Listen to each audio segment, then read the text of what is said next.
मध्य प्रदेश के धार भोजशाला की survey report high court में पेश की गई है और इस सर्वे रिपोर्ट का इंतजार हो रहा था लंबे अरसे से। एएसआई की ये सर्वे रिपोर्ट है, हाईकोर्ट की इंदौर खंडपीठ में पेश हुई एएसआई की सर्वे रिपोर्ट। शिव, कृष्ण, हनुमान और वाग्देवी की मूर्तियां मिली हैं। 37 देवी देवताओं की मूर्तियां मिली हैं, खुदाई में मिली है 37 देवी देवताओं की मूर्तियां और खुदाई में वाग्देवी श्री कृष्ण की मूर्ति मिली है। ये सूत्र बता रहे हैं धार जिले के भोजशाला में 98 दिनों तक एएसआई का, आर्कियोलॉजिकल सर्वे ऑफ इंडिया का एएसआई का सर्वे चला था और इसी की रिपोर्ट अब सामने आ चुकी है। ये महत्वपूर्ण रिपोर्ट जिसका इंतजार इतने अरसे से हो रहा था, 98 दिनों तक ये सर्वे चला, उसके बाद अब रिपोर्ट कोर्ट में पेश की गई। और भोजशाला में सर्वे एएसआई को क्या कुछ मिला है, आइए आपको तफसील से बताते हैं। हिंदू से जुड़े 94 प्रतीक चिन्ह मिले हैं, 37 देवी देवताओं की मूर्तियां मिली हैं, वाग्देवी की खंडित मूर्ति भी मिली है, श्री कृष्ण जटाधारी भोलेनाथ की मूर्ति, हनुमान जी, शिव की मूर्ति, ब्रह्मदेव, गणेश की मूर्ति, माता पार्वती, भैरवनाथ की मूर्ति, स्वास्तिक और त्रिशूल के चित्र, ये चिन्ह मिले हैं। जो बताया जा रहा है इस रिपोर्ट में इस बात का जिक्र है। और इस रिपोर्ट में क्या क्या है, क्योंकि जो ये रिपोर्ट कोर्ट में पेश हुई है और इसका इंतजार हो रहा था। शुभम गुप्ता ज्यादा जानकारी के साथ भोपाल से इस वक्त लाइव हमारे साथ जुड़ रहे हैं। शुभम, इस एएसआई की रिपोर्ट में क्या क्या बातों का जिक्र है, क्या बड़ी बातें रही जो एएसआई ने इस 98 डेज के सर्वे में सामने रखी हैं कोर्ट के? देखिए निधि, अब तक का सबसे लंबा सर्वे रहा, 98 दिनों का ये सर्वे था और एएसआई ने अपनी रिपोर्ट इंदौर कोर्ट में सौंप दी है। ये रिपोर्ट हमने भी पढ़ी है, कुछ पॉइंटर्स हमने नोट किए हैं कि इस पूरे रिपोर्ट में क्या कुछ निकल रहा है। स्टडी भी हम लगातार कर रहे हैं। सबसे बड़ी बात तो है कि एएसआई ने कहा है कि 37 देवी देवताओं की मूर्ति यहाँ से मिली है। इसके अलावा जब हम भी भोजशाला गए थे और उस स्ट्रक्चर को हमने खुद स्टडी किया था तो उसमें हम देख रहे थे कि जो भी वहाँ के स्तंभ थे वहाँ पर श्री यंत्र बना हुआ था, वहाँ पर भगवानों की अलग अलग प्रतिमाएं थी जो खंडित भी हो चुकी थी। इस खंडित जो मूर्तियां हैं उसका भी जिक्र एएसआई ने किया है कि इन मूर्तियों को तोड़ा गया और उसको हमने अपने सर्वे के मुताबिक खोजने की कोशिश की है। इसके अलावा जो त्रिशूल का जिक्र कर रहे हैं इसका भी सर्वे में जिक्र किया है एएसआई ने अपने, उसमें भी जितने भी निशान मिले हैं, जितनी मूर्तियां मिली है, उन सब की फ़ोटो एएसआई ने अपनी रिपोर्ट में कोर्ट में सौंपी है। और इसके अलावा अगर आप देखें तो ये भी बताया गया है कि भोजशाला कब बनी थी, किसने बनवाई थी। परमार वंश के जो राजा थे उन्होंने इस भोजशाला का निर्माण कराया। जो वहाँ पर श्लोक लिखे हुए हैं कौन कौन सी भाषाओं में, उसका भी जिक्र एएसआई ने अपनी इस सर्वे रिपोर्ट में दिया है। बताया है कि संस्कृत में ये श्लोक लिखे हुए हैं, जो भाषा है वो संस्कृत है और जो श्लोक है उसका पूरा वर्णन भी जो है वो एएसआई ने अपनी इस रिपोर्ट में किया है। तो इस तरह की चीज़ें जो हैं वो एएसआई ने दी है। जब हम भी भोजशाला गए तो वहाँ पर जो चीज़ें सामने दिखाई देती है, हम ये नहीं कहते कि क्या था क्या है, ये तो कोर्ट डिसाइड करेगा, मगर जब हम वहाँ पर पहुँचते हैं हम वहाँ पर देखते हैं कि ये देखिए एक स्तंभ है, यहाँ पर हनुमान जी की प्रतिमा बनी हुई है जिसके हिंदू पक्ष वहाँ पर पूजा भी करता है। और स्तंभों पर श्री यंत्र तो हम सभी जान ही रहे हैं कि क्या होता है, वो वहाँ पर बना हुआ है, दिखाई देता है। तो ये सारी चीज़ें थी जो लोग खुद से वहाँ पर देखते थे और उसको सर्वे में भी एएसआई ने भेजा है।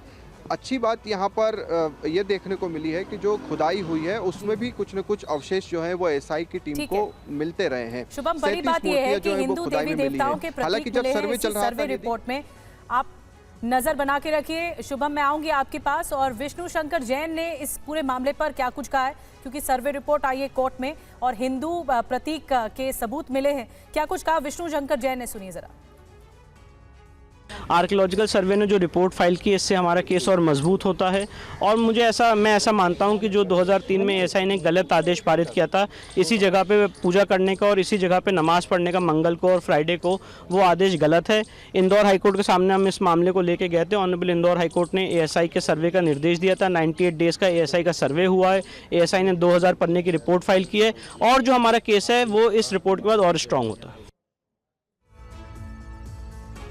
और इस वक्त एक और बड़ी खबर आपको बता दें, आम आदमी पार्टी लगातार आरोप लगा रही है और उनके आरोपों पर तिहाड़ प्रशासन का अब जवाब आया है। तिहाड़ जेल प्रशासन का जवाब आया है। 8 किलो वजन कम होने की बात गलत है, ये कहा है तिहाड़ जेल प्रशासन की ओर से दिल्ली सरकार के गृह विभाग को तिहाड़ की चिट्ठी भी सामने आई है। ये देखिए, बाकायदा वजन बताया गया है और 8 किलो वजन की बात गलत है, ये दावा ही गलत है, ये जेल प्रशासन की ओर से कहा गया। तो जेल प्रशासन, तिहाड़ जेल प्रशासन यहाँ पर एक्टिव हुआ है और उसने ये बाकायदा गृह विभाग, दिल्ली सरकार के गृह विभाग को चिट्ठी लिखी है और बताया है कि 8 किलो वजन नहीं गिरा अरविंद केजरीवाल का। ये देखिए, 14 जुलाई की तारीख जब 61.5 इनका वजन था अरविंद केजरीवाल का। आपको बताते हैं तारीख के हिसाब से तिहाड़ ने वजन को लेकर क्या कुछ बताया है। तारीख जो बताई है और साथ में वजन भी कैलकुलेट करके बताया है, मेजर करके बताया कि अरविंद केजरीवाल का वजन कितना रहा। अब देखिए, हम आपको बताने जा रहे हैं। ये देखिए, तारीख उन्होंने बताई 1 अप्रैल को अरविंद केजरीवाल का वजन 65 किलो था। उसके अलावा ठीक 7 दिन बाद 8 अप्रैल को 66 किलो है, तो यानी इसमें भी तब्दीली ज़्यादा नहीं है। अब 9 मई की तारीख देख लीजिए, जिसमें 64 किलो वजन रहा जहां जमानत मिली अरविंद केजरीवाल को। 2 जून को 63.5 किलो रहा, यानी इसमें भी ज़्यादा तब्दीली नहीं जब जेल वापसी हो रही थी अरविंद केजरीवाल की। 14 जुलाई की ये तारीख जब जिसको लेकर विवाद खड़ा हो रहा है, आम आदमी पार्टी आरोप लगा रही है, 61.5 किलो वजन था अरविंद केजरीवाल का। आम आदमी पार्टी का दावा है कि वजन 8.5 किलो गिरा है, लेकिन तिहाड़ जेल प्रशासन कह रहा है कि नहीं जी, वजन जो है 2 किलो गिरा है। तो ये तिहाड़ की रिपोर्ट है जिसमें साफ तौर पर मेंशन किया गया है बाकायदा डेट के साथ। और तिहाड़ प्रशासन ने दिल्ली सरकार को, गृह विभाग को जो चिट्ठी लिखी है, जो लेटर लिखा है, उसमें ये बताया गया है खास वजहों से खुद वजन कम किया गया। ये कहा गया तिहाड़ जेल प्रशासन की ओर से। ये भी कहा गया कि 3 जून से केजरीवाल घर से भेजे खाने को लौटा रहे हैं। पहले केजरीवाल शुगर लेवल बढ़ाने वाले भोजन कर रहे थे, अब मेडिकल बोर्ड लगातार सेहत की जांच कर रहा है। मेडिकल बोर्ड के संपर्क में है सुनीता केजरीवाल, केजरीवाल की पत्नी। गलत नैरेटिव बनाने की कोशिश की जा रही है, ये भी तिहाड़ जेल प्रशासन ने जब जवाब दिया तो उस चिट्ठी में सब कुछ मेंशन किया गया है। एक और बड़ी बात, तिहाड़ की मेडिकल रिपोर्ट पर आम आदमी पार्टी का जवाब भी आया है। तिहाड़ जेल ने माना है कई बार शुगर लेवल कम हुआ है। ये संजय सिंह कह रहे, सांसद, शुगर लेवल कम होने पर कोमा में जा सकते हैं। संजय सिंह का बड़ा बयान आया है, शुगर लेवल कम होने पर ब्रेन स्ट्रोक का भी खतरा होता है। तिहाड़ जेल की रिपोर्ट के मुताबिक भी वजन कम हुआ है। जो तिहाड़ जेल ने कहा है, इसका मतलब वजन कम हुआ है। और जितेंद्र भाटी और ज्यादा जानकारी के साथ हमारे साथ जुड़े हैं। जितेंद्र, देखिए, इस बात के 2 पहलू सामने आ रहे हैं। एक तरफ आम आदमी पार्टी कह रही है कि 8.5 किलो इस बहस में उलझी हुई है, लेकिन तिहाड़ जेल ने सफाई दी है इस बात के साथ, सबूत के साथ, कि नहीं, उनका वजन 8-8.5 किलो नहीं गिरा है। अब संजय सिंह एक नए सिरे से आरोप लगा रहे हैं कि ब्रेन स्ट्रोक का भी खतरा है। बिल्कुल, देखिए, इस रिपोर्ट को, विवाद को लेकर हम बात करें तो दोनों ही पक्षों में एक बात में समानता है, सिर्फ इकलौती, वो ये है कि वजन कम हुआ है। अब विवाद किस चीज़ को लेकर कितना कम हुआ है, तो आम आदमी पार्टी का दावा है कि अरेस्टिंग से लेकर 21 मार्च को अरेस्ट हुए अरविंद केजरीवाल, उसके बाद से लेकर अब तक 8.5 किलो वजन अरविंद केजरीवाल का घट चुका है। दूसरी तिहाड़ जेल की रिपोर्ट है, वो बताती है कि जब 1 अप्रैल को अरविंद केजरीवाल तिहाड़ जेल आए थे न्यायिक हिरासत में, तो उनका वजन केवल 65 किलोग्राम था। और उसके बाद जब उनको 10 मई को सुप्रीम कोर्ट की तरफ से अंतरिम जमानत दी गई थी, जब वो तिहाड़ जेल से गए थे तो उनका वजन जो है वो 64 किलोग्राम था। और उसके बाद जब वो वापस 63 किलोग्राम के आसपास था, लेकिन जब वापस उस 2 जून को सरेंडर करते हैं तो जो उनका वजन था वो 63 किलो था। अब जो वजन में घटौती हुई है वो तिहाड़ जेल मान रही है कि 2 किलो के आसपास हुई है। अब देखिए, कारण दोनों अलग अलग गिना रहे हैं। आम आदमी पार्टी कह रही है उनकी सेहत के साथ खिलवाड़ हो रहा है, सीरियस कंसर्न है, और शुगर लेवल जो है 5 बार ऐसी बार हुआ जब 50 से नीचे गया, ये लगातार जारी रहता है तो सोते सोते कोमा में भी जा सकते हैं, नहीं जानों खिलवाड़ हो रहा है। दूसरी तरफ तिहाड़ जेल प्रशासन की रिपोर्ट है, वो ये कहती है कि वो खाना पूरी तरीके से नहीं खा रहे हैं, वजन 2 किलो के आसपास घटा है। और वजन घटने की वजह ये हो सकती है कि वो खाना और जो कैलोरीज लेते हैं उसका इंटेक है वो कम कर रहे हैं। दूसरी तरफ ये भी आरोप लगाए जा रहे हैं, बीजेपी से हमने सवाल पूछा तो उन्होंने कहा, बासुदेव स्वराज जो नई दिल्ली से सांसद हैं, कि वो अपनी जमानत का ग्राउंड बनाने के लिए इस तरह से चीज़ें कर रहे हैं ताकि उनकी सेहत खराब हो और अरविंद केजरीवाल को जेल से जमानत मिल सके। तो अलग अलग दावे हैं, लेकिन बड़ी बात यही है कि अरविंद केजरीवाल का वजन घट रहा है। इसको आम आदमी पार्टी भी कह रही है, तिहाड़ जेल की रिपोर्ट में भी है, हालांकि कारण अलग अलग बताया जा रहा है। अब देखिए, ट्रायल कोर्ट जो है इसमें राउजनी कोर्ट, उसने 22 अप्रैल को एक मेडिकल बोर्ड बनाया था जिसमें एम्स के डॉक्टर हैं, और अरविंद केजरीवाल जो पत्नी है सुनीता केजरीवाल, उनके आग्रह पर उनको वो डॉक्टर जो है उनसे विमर्श करने की भी अनुमति है। तो ऐसे में तिहाड़ जेल का ये कहना है कि अगर अरविंद केजरीवाल का वजन घटा है। जितेंद्र, आप नजर बना के रखिए, कोर्ट इस पूरे मामले पे, मामला कोर्ट में भी है और अब जो तिहाड़ जेल प्रशासन है वो भी कह रहा है कि सेहत के साथ जानबूझकर खिलवाड़ भी किया जा रहा है, लेकिन आम आदमी पार्टी कह रही है कि नहीं, जेल प्रशासन खिलवाड़ कर रहा है अरविंद केजरीवाल की सेहत के साथ। एक और बड़ा मामला दिल्ली का ही है, वो है बिजली महंगी होने का, जिसमें बीजेपी प्रदर्शन कर रही है। हल्ला बोल बीजेपी का सामने आया है। दरअसल दिल्ली में बढ़े हुए पीपीए से टैक्स वापस लेने की मांग बीजेपी कर रही है। अलग अलग इलाकों में बीजेपी नेताओं का प्रदर्शन है। वीरेंद्र सचदेवा, रमेश बिदूरी, बांसुरी स्वराज विरोध प्रदर्शन कर रहे हैं। देखिए इस तरह बिजली की कीमतों को लेकर, महंगी हो रही है बिजली, इसलिए प्रदर्शन किया जा रहा है। और शंकर रोड से जितेंद्र भाटी की आपको एक रिपोर्ट दिखाते हैं। इस वक्त आपको कुछ तस्वीरें दिखाना चाहूंगा। दिल्ली के शंकर रोड के ये तस्वीरें हैं। तो आपको यहाँ पर तमाम महिलाएं नजर आएंगी, उनके हाथ में बिजली के बिल हैं और साथ में तख्तियां हैं जिन पर लिखा हुआ है दिल्ली सरकार का जनता से झूठ और बिजली कंपनियों की लूट बंद करो। इस तरह के जो नारे यहाँ पर लगे हैं। और देखिए भारतीय जनता पार्टी की तरफ से ये प्रदर्शन किया जा रहा है। तमाम यहाँ पर कार्यकर्ता नजर आ रहे हैं, उनके हाथ में बिजली के बिल्स हैं। पूरा मामला पीपीएसी चार्जेस को लेकर के है। तस्वीर दिखाइए, तमाम यहाँ पर आपको नजर आएंगे लोग यहाँ पर, और वो इस बात को लेकर के कह रहे हैं कि जो पीपीएसी चार्ज है वो ज़्यादा बढ़ा दिए गए हैं, जिसकी वजह से जो बिल है उसमें बढ़ोतरी हो गई है और ये आम जनता पर सीधे तौर पर महंगाई की मार है। जबकि दिल्ली सरकार का ये दावा था कि जो बिजली के बिल है उनको कम किया जाएगा, लोगों को मुफ्त बिजली दी जाएगी। और देखिए इसी चीज़ को लेकर के तमाम महिलाएं यहाँ पर पहुंची हैं। इतना बिल बढ़ा दिया है, इतना टैक्स लगा दिया है, आम जनता, आम गृहिणी तो बिल्कुल टैक्स भरते भरते ही हम लोग बिल्कुल ही मर जाएंगे। इनकम ग्रोथ नहीं बढ़ रही, लेकिन लोगों के टैक्स बढ़ा के इन्होंने अपनी इनकम बढ़ाई जा रहे हैं। दिल्ली सरकार की तरफ से कहा गया है कि जो पीपीएसी चार्ज होते हैं वो डिस्कॉम्स को इसलिए उसका प्रावधान रखा गया है कि अगर किसी महीने महंगी बिजली खरीदी आती है तो वो उसका एडजस्टमेंट कर सकते हैं, लेकिन इसको लेकर सियासत फिलहाल जारी है। और इस बीच आपको बता दें कि बांसुरी स्वराज बीजेपी सांसद भी इस प्रदर्शन में शामिल थी। उनसे बात की जितेंद्र भाटी ने, सुनिए क्या कह रही हैं बांसुरी स्वराज। नई दिल्ली से सांसद बांसुरी स्वराज हमारे साथ में, हाथ में बिजली का बिल है, वजह क्या है मैडम? जी, वजह इसलिए है क्योंकि माननीय मुख्यमंत्री अरविंद केजरीवाल जी की आपकी सरकार और प्राइवेट डिस्कॉम कंपनियों के साथ उनकी अट्टी सट्टी है, जिसके कारण वे दिल्ली की जनता को लूट रहे हैं इलेक्ट्रिसिटी के बिल्स में। आप ये देखिएगा, उनके राज में एक दशक में 1.5% से पीपीएसी बढ़ाकर 45% लगा दिया गया है। जब तक दिल्ली में भाजपा की सरकार थी पीपीएसी कभी नहीं लगा। माननीय शीला दीक्षित जी की सरकार ने 1.5% का पीपीएसी लगाया था। जब राष्ट्रपति शासन आया तब भाजपा के कार्यकर्ताओं ने जाकर माननीय मंत्री पीयूष गोयल जी से दरखास्त करी और उन्होंने पीपीएसी हटा दिया। केजरीवाल जी की सरकार आई, उन्होंने एक दशक में 1.5% से 45% तक तो पीपीएसी बढ़ा दिया। दूसरा आप देखिए, इस बिल में मीटर चार्ज तो है ही, उसके साथ सरचार्ज भी लग रहा है, उसके ऊपर पेंशन चार्ज भी लग रहा है। मैं पूछना चाह रही हूँ कि भाई पेंशन तो भाई आपके खुद के एम्प्लॉइज हैं, उनको पेंशन देने का दारोमदार तो आप पर है, यानी कंपनियों पर है। वो पूरा का पूरा पैसा आर्थिक दंड के तौर पर जनता से क्यों वसूला जा रहा है? आज यहाँ पर आप देखिए लोग त्राहिमाम कर रहे हैं, किसी का बिल 21,000 आया है, किसी का 22,000 आया है। कुछ नहीं, आम आदमी पार्टी की सरकार मुफ्त बिजली के दावे करती है लेकिन जनता को लूट रही है। महाराष्ट्र से खबर है। महाराष्ट्र के कोल्हापुर के विशालगढ़ से हिंसा की तस्वीरें सामने आई हैं। विशालगढ़ में दरगाह और उसके आसपास के अतिक्रमण को हटाने की मांग की गई। ये तस्वीरें आपको दिखा रहे हैं, हिंसा से जुड़ी तस्वीरें सोशल मीडिया पर ये की जा रही थी। ये तस्वीरें वायरल हैं। कल छत्रपति संभाजी राजे भी अपने कार्यकर्ताओं के साथ विशालगढ़ दरगाह पर गए थे।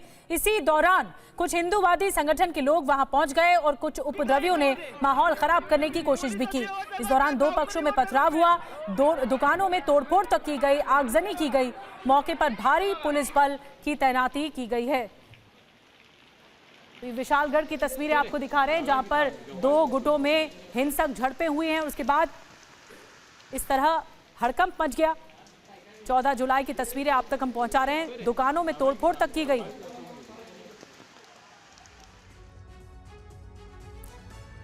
अब आपको बताते हैं कोल्हापुर में कोहराम मचा क्यों। कल विशालगढ़ दरगाह से अतिक्रमण हटाने के लिए एक टीम पहुंची थी। अतिक्रमण हटाने के लिए पहले से नोटिस दिया गया था बाकायदा, नियम के अनुसार। पूर्व सांसद छत्रपति संभाजी राजे कार्यकर्ताओं के साथ वहां पर पहुंच गए। दोनों पक्षों में बहस हुई और बहस के बाद पत्थरबाजी होने लगी। दुकानें, गाड़ियों में तोड़फोड़ की गई, आगजनी तक की गई और पत्थरबाजी भी हुई। और आइए खबरों में अब आगे बढ़ते हैं, बात करते हैं डोनाल्ड ट्रंप की। क्या ट्रंप की हत्या कोई करवाना चाहता था? बड़ा खुलासा। ट्रंप की हत्या की साजिश पर TV9 पर बड़ा खुलासा हम करने जा रहे हैं। ट्रंप पर हमले को रोका जा सकता था। ट्रंप के हमलावर का नया वीडियो TV9 पर। लोगों ने हमलावर को राइफल के साथ छत पर देखा। लोगों ने पुलिस को हमलावर के बारे में बताया था, लेकिन फिर भी कोई तत्परता देखी नहीं गई। ये सवाल उठाता है कि क्या ये सोचा समझा हमला था और जो उनके सिक्योरिटी सर्विस थी ट्रंप की, क्या वो सजग नहीं थी? पब्लिक आगाह करती है एक ऐसे शख्स को देखकर जिसके हाथ में बंदूक है, राइफल है, और उसके बाद भी जो सर्विस है, सिक्योरिटी सर्विस या सीक्रेट सर्विस है, वो कोई एक्शन नहीं लेती। ये शूटर मैथ्यू की तस्वीर आप देख रहे हैं। छत से ये शूटर मैथ्यू दिख रहा है, आगे जाता हुआ भी दिख रहा है, उसके हाथ में राइफल है, लेकिन उसके बाद भी कोई बड़ा एक्शन होता नहीं है और हमला हो जाता है। एक बड़ी खबर और, ट्रंप पर हमले को लेकर बहुत बड़ा खुलासा। फायरिंग से पहले हमलावर तक पहुंची थी पुलिस। हमलावर के बंदूक तान देने पर पीछे हटी पुलिस। ये देखिए, फायरिंग से पहले, ठीक पहले हमलावर तक पहुंच गई थी पुलिस। जैसा कि मनीष जिक्र कर रहे थे, पुलिस ने सीक्रेट सर्विस को जानकारी दी। सीक्रेट सर्विस के पास रोकने का वक्त था, लेकिन नहीं रोक पाए। ये वक्त था सीक्रेट सर्विस के पास कि ये हमला रोका जा सकता था, लेकिन ऐसा नहीं हुआ।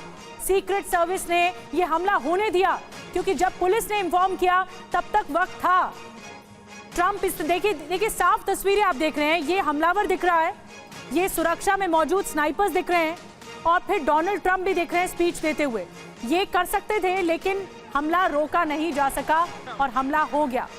और आपको बता दें कि ट्रंप पर हमला हुआ, सीक्रेट सर्विस ने क्या लापरवाही की। पहली बड़ी बात, गोली चलाने से पहले हमलावर तक पहुंची थी पुलिस। दूसरी बड़ी बात, हमलावर मैथ्यू ने पुलिस पर ही तान दिया था बंदूक। पुलिस पीछे हट गई और सीक्रेट सर्विस को बताया। सीक्रेट सर्विस के एक्शन लेने तक गोली चला दी गई। अगर एक्शन ले लेती तो गोली नहीं चल पाती, उसे रोक दिया जाता हमलावर को, लेकिन ऐसा नहीं हुआ। सीक्रेट सर्विस की लापरवाही कैसे सामने आई? मेटल डिटेक्टर क्रॉस करते हुए वक्त भी हुआ शक, और सुरक्षा कर्मियों ने सीक्रेट सर्विस को ये जानकारी दी। पेंसिल्वेनिया पुलिस ने भी सीक्रेट सर्विस को बताया कि ऐसा एक शख्स है राइफल के साथ। सीक्रेट सर्विस ने दोनों को अलर्ट करते हुए अलर्ट तो हो गए, लेकिन गंभीरता से नहीं लिया, इस बात को सीरियसली नहीं लिया। मनीष, यही एक बात सबसे बड़ी लैप्स है, सबसे बड़ा फ्लॉ है कि सीक्रेट सर्विस ने क्यों आखिर सीरियसली नहीं लिया कि अगर ऐसा देखा जाता है किसी बंदूकधारी को, तो क्या उसकी जिम्मेदारी नहीं है तुरंत उस पर एक्शन ले? बिल्कुल निधि, देखिए एक बात मैं बहुत बेहद गंभीरता से कहता हूं कि भारत के गांव में चौकीदारी करने वाला चौकीदार भी इससे बेहतर रिएक्ट करता है जैसा सीक्रेट सर्विस और पेंसिल्वेनिया पुलिस ने किया है। याद करिए, मुंबई हमले में हमारे यहाँ हवलदार जो एक डंडे के साथ आतंकियों से लड़ने चले जाता है, यहाँ पर पुलिस के ऑफिसर्स के पास पिस्टल रहने के बावजूद उन्होंने शूटर को नहीं रोका। उनको शूटर दिखे, शूटर के पास वो गए, शूटर ने बंदूक तान दी और वो पीछे हट गया। आप सोचिए, सामने में ट्रंप भाषण दे रहा है और वहां पर शूटर बंदूक लेकर खड़ा है और वो पुलिस वालों को बंदूक दिखा रहा है, और पुलिस वालों ने उस शूटर को कुछ नहीं किया। उस शूटर को ना रोका, ना मारा, ना कम से कम कुछ नहीं करते तो ट्रंप को हटा लेते, ट्रंप को सुरक्षित कर लेते, लेकिन उन्होंने ये भी नहीं किया। मतलब साफ है कि ये घटना घटनी थी। इस घटना को बस कहे तो ट्रंप की किस्मत थी कि ट्रंप बच गए, वरना सब कुछ प्लान था। तो ये एक बड़ी कॉन्स्पिरेसी का हिस्सा है, एक ऐसी कॉन्स्पिरेसी जिसमें जानबूझकर सीक्रेट सर्विस को सबोटाज किया गया, जानबूझकर सिक्योरिटी पर्सनल्स ने शूटर को अलाउ किया। कम से कम मौजूद जितने भी एविडेंस है, और ये बात हम और आप नहीं कह रहे, ये बात FBI की इन्वेस्टिगेशन में सामने आई है। FBI के सामने जो बयान दिए जा रहे हैं सिक्योरिटी ऑफिसर्स के, पब्लिक के, उससे ये बात सामने समझ में आ रही है कि ट्रंप पर हमला करने के लिए एक बड़ी साजिश थी। कोई बहुत बड़ी चूक है और बहुत बड़ा लैप्स है ये। ऐसा लग रहा है कि ये हमला ही प्लांटेड था। एक और बड़ी खबर आ रही है, मनीष आ रही हूँ आपके पास। ट्रंप की सुरक्षा को लेकर सवाल उठे हैं। ट्रंप की रैली में सुरक्षा के पुख्ता इंतजाम तक नहीं थे, ये भी जानकारी मिल रही है। रूफटॉप की सुरक्षा को लेकर अनदेखी का आरोप लग रहा है। ट्रंप के सुरक्षा कर्मियों पर 2 पूर्व FBI अधिकारियों का आरोप सामने आ गया है। FBI का दावा है कि नहीं मांगी गई थी अतिरिक्त सुरक्षा। जो एडिशनल सिक्योरिटी मांगी जाती है वो मांगी तक नहीं गई, और जो रूफटॉप पर सिक्योरिटी होती है वो भी नाकाफी रही। अब हम आपको बताते हैं कि सीक्रेट सर्विस पर सवाल क्यों उठ रहे हैं। मेटल डिटेक्टर से गुजरते वक्त राइफल नहीं थी तो बाद में कैसे आ गई, ये सबसे बड़ा सवाल। दूसरा, थॉमस मैथ्यू जो हमलावर रहा, थॉमस मैथ्यू के बंदूक तान देने पर पुलिस क्यों पीछे हट गई, पुलिस ने एक्शन क्यों नहीं लिया, पेंसिल्वेनिया पुलिस ने। तीसरी बड़ी बात, सीक्रेट सर्विस ने क्या पुलिस के अलर्ट की अनदेखी की, जब पुलिस ने बताया तो फिर सीक्रेट सर्विस ने तत्परता क्यों नहीं दिखाई। चौथा सवाल, पुलिस के बताने के बावजूद हमलावर क्यों नहीं मारा गया, हमलावर ने गोली कैसे चला दी। मनीष, यही 4 सवाल हैं जो वाकई रोंगटे खड़े कर देते हैं कि एक पूर्व राष्ट्रपति चुनावी स्पीच दे रहा होता है और उसकी स्पीच के दौरान ही अटैक हो जाता है। बिल्कुल, देखिए, जब हमलावर मेटल डिटेक्टर के पास पहुंचा, मेटल डिटेक्टर को वो क्रॉस कर रहा था, तो वहां पर जो तैनात सुरक्षाकर्मी थे उन्होंने एफबीआई को बताया कि उन्हें उस थॉमस मैथ्यू के रिएक्शन से थोड़ा शक हुआ और उन्होंने सीक्रेट सर्विस को अलर्ट किया कि ये आदमी थोड़ा एबनॉर्मल सा दिख रहा है। अब 2 बात है, या तो उसने अपने शरीर के अंदर राइफल छुपा दी है, AR राइफल की साइज बड़ी होती है, उसे शरीर में छुपाना, कपड़ों के भीतर छुपाना आसान नहीं है। अगर छुपा दिए तो मेटल डिटेक्टर से कैसे क्रॉस किया, अगर शरीर में नहीं था तो इसका मतलब है मेटल डिटेक्टर क्रॉस करने के बाद किसी ने उसके हाथ में वो बंदूक पहुंचाई, जिसे लेकर वो छत पर चढ़ा और फिर उसने ट्रंप पर गोली मारी। इस दरमियान उसे दर्जनों लोगों ने देखा, दर्जनों लोगों ने पुलिस को बताया, पुलिस ने इग्नोर किया या पुलिस ने सीक्रेट सर्विस को बताया, सीक्रेट सर्विस ने कोई एक्शन नहीं लिया। आखिर क्यों सीक्रेट सर्विस सीधे प्रेसिडेंट बाइडेन को रिपोर्ट करती है? तो आखिर किसने यह आदेश दिया था सीक्रेट सर्विस को कि किसी भी हालत में ट्रंप के पर गोली चलाने वाले हमलावर को नहीं रोकना है? बहुत ज्यादा सिक्योरिटी लैप्सेस है मनीष, और ये सवाल इसीलिए भी और ज्यादा होता है कि इतना बड़ा मुल्क है, इतना सुपर पावर मुल्क है, और ऐसे में पूर्व राष्ट्रपति पर हमला कहीं प्लांटेड तो नहीं, कहीं जानबूझकर तो नहीं किया गया। इस सिक्योरिटी लैप्सेस से ये आशंका जताई जा रही है। बहुत बहुत धन्यवाद मनीष ये जानकारी देने के लिए। और कुछ और सवाल भी उठ रहे हैं, ट्रंप पर हमले से कई सवाल उठ रहे हैं। चश्मदीद की बात अनसुनी क्यों हुई, ये सबसे बड़ा सवाल। जब छतों की जांच हुई तो हमला कैसे हो गया, हमलावर वहां छत तक कैसे पहुंच गया, और कड़ी सुरक्षा के बीच हमला कैसे हो जाता है। ये 3 ऐसे सवाल जो कि वाकई दिल दहला देने वाले हैं कि हमला होता है और जख्मी भी होते हैं ट्रंप, लेकिन बाल बाल बच जाते हैं। ये बहुत बड़े सवाल खड़े करता है हमला, और आशंका इससे बढ़ जाती है। ट्रंप की सुरक्षा में भारी चूक हुई है, लापरवाही बरती गई है। अब आपको कुछ और डिटेल बताते हैं कि ये जो दूरी है जहां से हमला हुआ वो किस तरह की दूरी है। पहली बड़ी बात, राइफल के साथ मौजूद शूटर ने ट्रंप पर फायरिंग की, और इसकी देखिए ये दूरी, देखिए ये शूटर की लोकेशन है और ये दूरी 400 फीट की दूरी बताई जा रही है, और ये ट्रंप का मंच है।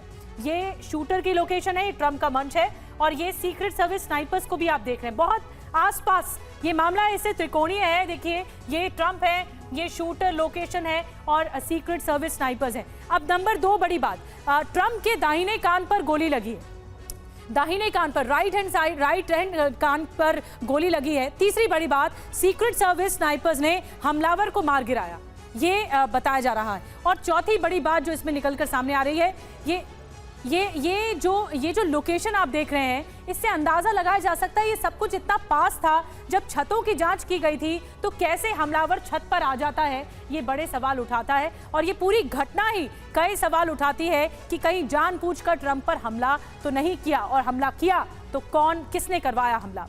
और आपको बता दें कि हमलावर ट्रंप से 300 मीटर की दूरी पर छत में छिपा हुआ था।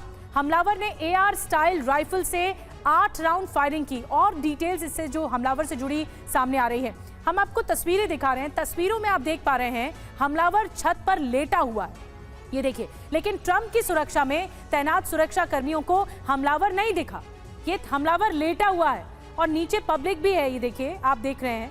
लेकिन ये हमलावर लेटा हुआ है, क्या सुरक्षा कर्मियों को नहीं दिखाई दिया? ये छत की तस्वीरें हैं, और ये देखिए बहुत नजदीक है ये छत और ट्रंप की दूरी, जहां पर हमलावर था, हमलावर और ट्रंप की दूरी भी काफी नजदीक बताई जा रही है। और इसीलिए कहा जा रहा है कि जब छतों की जांच हुई तो फिर सीक्रेट सर्विस की जो सुरक्षा कर्मी है वो क्या कर रहे थे। और एक और बड़ी खबर, पूर्व राष्ट्रपति ट्रंप चुनावी प्रचार के लिए विस्कॉन्सिन पहुंच चुके हैं। वहीं विस्कॉन्सिन पहुंचने से पहले सोशल मीडिया पर डोनाल्ड ट्रंप ने पोस्ट करके कहा है कि अपने ऊपर हमले की साजिश को लेकर वो अपने प्लान में बदलाव नहीं कर सकते। आपको बता दें कि पेंसिल्वेनिया की चुनावी रैली में ट्रंप पर जानलेवा अटैक हुआ और उसके बाद अब चुनावी सभाओं को आगे बढ़ा रहे हैं। एक और चुनावी सभा के लिए ट्रंप पहुंच चुके हैं। और एक और बड़ी खबर, ट्रंप पर हुए हमले को लेकर बाइडेन ने किया राष्ट्र को संबोधित। बाइडेन ने कहा हमलावर का मकसद अभी तक पता नहीं चल पाया है कि किस मकसद से गोली चलाई। बाइडेन ने कहा कि FBI जांच कर रही है, उसे कर देना चाहिए, ये बाइडेन ने कहा है। अब आपको बताते हैं अमेरिका में राष्ट्रपतियों पर कब कब हमले हुए हैं, यानी इतिहास जो रहा है अमेरिका का वो काला रहा है। अमेरिकी राष्ट्रपति पर कब कब अटैक हुआ। हमले हुए 1912 की आपको याद दिला दें, जिसमें थियोडोर रूजवेल्ट पर अटैक हुआ। 1835 की एंड्रयू जैक्सन पर अटैक हुआ। 1975 पर जेराल्ड फोर्ड पर अटैक हुआ। 1981 की तस्वीर भी आपको दिखाएंगे, बता रहे हैं, जहां पर रोनाल्ड रीगन पर अटैक हुआ। 2005 में भी अटैक हुआ जॉर्ज W बुश पर। और ये एक तरह से बड़े सवाल उठाता है कि इतना काला हत्या, अब हत्या किस किस की गई। अटैक हुआ, बड़े अटैक हुए। 1865 में अब्राहम लिंकन की हत्या कर दी गई। 1881 में जेम्स गारफील्ड की हत्या हुई। 1901 के सन में विलियम मैकनेले की हत्या की गई। 1963 में जॉन F कैनेडी। ये हत्या का काला इतिहास रहा है अमेरिका में। और गोली लगने से ठीक पहले की तस्वीर भी सामने आ चुकी है। ट्रंप के कान को छूकर निकली गोली, ये तस्वीर भी सामने आ चुकी है। ये देखिए, ये तस्वीर देखिए, ये जब ठीक गोली फायर की गई, जब फायरिंग की गई तो कान को छूते हुए गोली निकल गई। और ये दाहिना कान है ट्रंप का, डोनाल्ड ट्रंप का, जिसे छूते हुए निकल गई। देश भर में भारी बारिश से कोहराम मचा हुआ है। तेलंगाना से महाराष्ट्र, यूपी से बिहार, असम में सभी जगह बाढ़ से बुरा हाल है, सब डूब रहा है। यूपी के लखीमपुर खीरी में नदी के जलस्तर बढ़ने से पानी लोगों के घरों तक पहुंच चुका है। यूपी के हरदोई में बाढ़ की चपेट में 100 से ज्यादा आ चुके हैं। प्रशासन लोगों को सुरक्षित जगहों पर पहुंचाने में लगा हुआ है। और महाराष्ट्र की बात करें तो महाराष्ट्र के कई जिलों में भी जमकर बारिश हो रही है। रत्नागिरी में भारी बारिश की वजह से बाढ़ जैसे हालात बन गए हैं। तो अलग अलग 6 तस्वीरें आपको दिखा रहे हैं और ये बहुत डरा देने वाली तस्वीरें हैं। अब एक और तस्वीर हैदराबाद से आपको दिखा रहे हैं। बारिश के बाद पूरा शहर पानी पानी हो गया। सड़कों पर पानी की तेज रफ्तार में कई कारें चपेट में आ गई हैं। सैलाब की चपेट में एक कार में 5 यात्री भी सवार थे। भयानक तस्वीरें हैं जिनको शीशा तोड़कर बाहर निकाला गया है। पानी से ये पूरा इलाका भरा हुआ है और इस कार में लोग सवार थे जिन्हें रेस्क्यू किया गया, शीशा तोड़कर रेस्क्यू किया गया।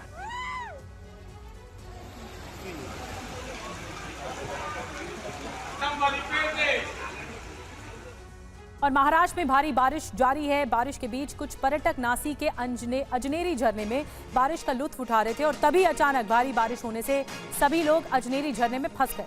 इसकी सूचना वन विभाग की टीम को लगने के बाद तुरंत मौके पर पहुंची टीम और अपनी सूझबूझ के साथ ही मानव श्रृंखला फिर बनाई गई और सभी पर्यटकों को, सभी यात्रियों को बचाया गया। 6 घंटे की कड़ी मशक्कत के बाद ये बचाया गया। ये देखिए कितनी भयानक तस्वीरें हैं।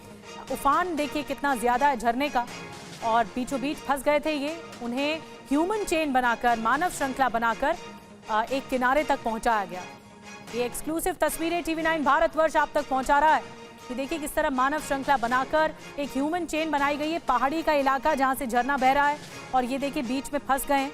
उसके बाद नीचे भी काफी ज्यादा पानी का उफान है। इन लोगों को वन विभाग की टीम ने रेस्क्यू करके बचाया है। राहत की बात यह है कि सभी को बचा लिया गया है। और आइए तस्वीर, 6 घंटे लगे इन यात्रियों को, इन पर्यटकों को बचाने में। 6 घंटे की मशक्कत के बाद बचाया गया। देखिए ये तस्वीरें आपको दिखाते हैं बिग वॉल पे।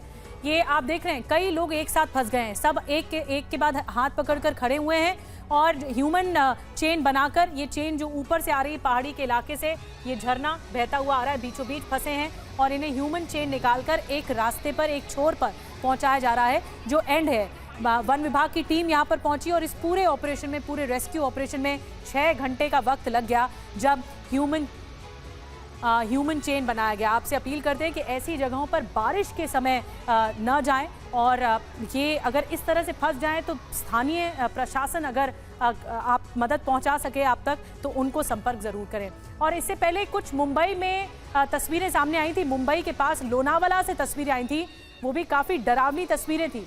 और लोनावाला में एक बार फिर से हालात बेकाबू हैं। आपको बता दें मुंबई के पास लोनावाला में भी इसी तरह का सैलाब का सितम देखने को मिला था। कई लोग बह गए थे। ये पहली तस्वीर जो आप देख रहे हैं लोनावला में किस तरह से आफत बरसी थी और बीचों बीच पानी का बहाव देखिए कितना तेज है। ये लोग बह गए पानी के तेज बहाव में। पहले कुछ देर एक के बाद एक हाथ पकड़कर खड़े रहे, लेकिन फिर पानी का बहाव इतना ज्यादा था कि बह गए। और भारी बारिश के बीच महाराष्ट्र के कोंकण इलाके से भी तस्वीरें आई हैं। यहाँ भी हालात खराब हैं। संवाददाता गोविंद ठाकुर की यहाँ से आपको रिपोर्ट दिखाते हैं। रत्नागिरी के खेड़ रेलवे स्टेशन के नज़दीक की एक इलाका है। वहाँ का जो रेलवे ट्रैक है वहाँ एक बड़ा हादसा हुआ है। मतलब जो पहाड़ी एरिया है उसमें से जो मलबा है वो मलबा ट्रैक पर आया हुआ है और इसकी वजह से ट्रेन की सेवा है वो काफ़ी टाइम से यहाँ बंद हुई है। एक तरफ प्रशासन ने वादा किया था, दावा किया था कि ये जो हालत है उसमें सुधार 3 घंटे के भीतर लाया जाएगा, लेकिन अभी तक कोई सुधार नहीं है। इसलिए यहाँ पड़े हुए कई यात्रियों उधर अपने इंतजार में हैं और यहाँ के जो रेलवे प्रशासन द्वारा कहा गया था कि यहाँ 3 घंटे में ये जो प्रॉब्लम है वो निकाला जाएगा और उसके बाद कोंकण इलाके की सभी सेवा निश्चित रूप से चलने वाली है। लेकिन अभी इतना घंटे के बाद भी जो स्थिति है वो वैसी रही हुई है।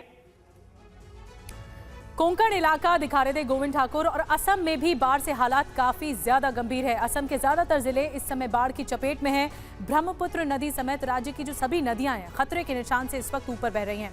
नदियों का पानी लोगों के घरों तक पहुंच गया है। सबसे ज्यादा नुकसान वहां हुआ है। असम के 20 जिलों में लोग अब भी बाढ़ से प्रभावित हैं। असम पर बाढ़ का भीषण कहर बरपा है। असम के कई इलाकों में जल प्रहार से लाखों लोगों का जीवन संकट में आ गया। ये असम के मोरीगांव इलाके की तस्वीरें हैं, जहां हर जगह पानी ही पानी नजर आ रहा है। पूरा इलाका टापू बना हुआ है। असम में गांव के गांव बाढ़ के पानी में डूब गए हैं। मोरीगांव जिले में कई गांव अभी भी जलमग्न हैं। लोगों के घरों में बाढ़ का पानी आ गया है। बाढ़ प्रभावित लोग सड़क पर अस्थायी तंबुओं में शरण लेने के लिए मजबूर हैं। मोरीगांव जिले के 26,000 से ज्यादा लोग और दरांग जिले के 72,000 से ज्यादा लोग बाढ़ से प्रभावित हैं। बाढ़ के पानी से मोरीगांव जिले में 1,720 हेक्टेयर फसल क्षेत्र डूब गई है। जिले के 249 गांव अभी भी पानी में डूबे हुए हैं। असम में 12 लाख से ज्यादा लोग बाढ़ से प्रभावित हैं। असम में बाढ़ से 100 से ज्यादा लोग जान गंवा चुके हैं। ये तस्वीरें असम के धुबरी में भारत बांग्लादेश सीमावर्ती इलाके पाटोमारी की हैं। इलाका अभी भी भीषण बाढ़ की चपेट में है। यहाँ सैकड़ों घर पानी में समा गए हैं। कई घर तबाह हो गए हैं।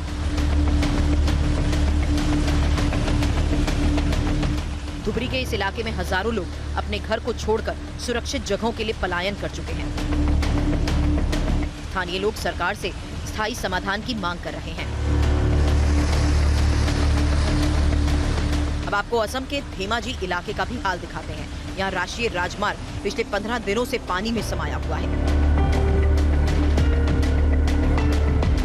वाहन चालकों को सड़क ही नहीं दिख रही, लेकिन लोगों के लिए इस राजमार्ग से आना जाना मजबूरी है।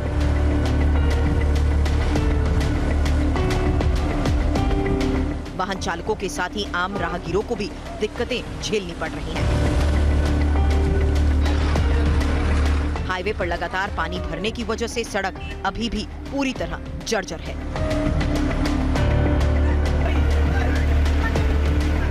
असम में लैंडस्लाइड से सड़कें तबाह हो चुकी हैं।